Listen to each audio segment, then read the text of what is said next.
De loin, on croirait voir un champ de colza. Mais cette fleur jaune et dorée est en fait une sylphie, une lointaine cousine du tournesol. Voilà 4 ans que Vincent la récolte sur ses terres et il est déjà convaincu. On peut la couper une fois par an et on n'a pas replanté. Ça repousse tout seul. C'est comme un pied de ruban.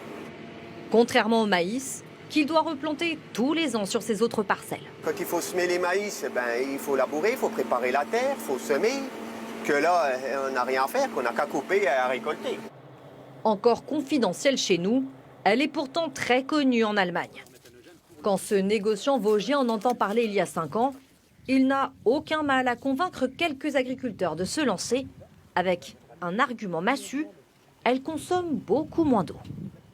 Ce qui a séduit Vincent à l'époque, c'était de dire on a des sécheresses répétitives, cette plante-là, avec ce système de feuilles, résiste à la sécheresse par son humectation, mais aussi, si on descend plus bas dans ces étages, au niveau racinaire, c'est une plante pérenne qu'on installe une seule fois, qui va durer plus de 30 ans, et donc 2,50 m de racines. Ça va aller puiser beaucoup plus longuement les réserves d'eau dans le sol.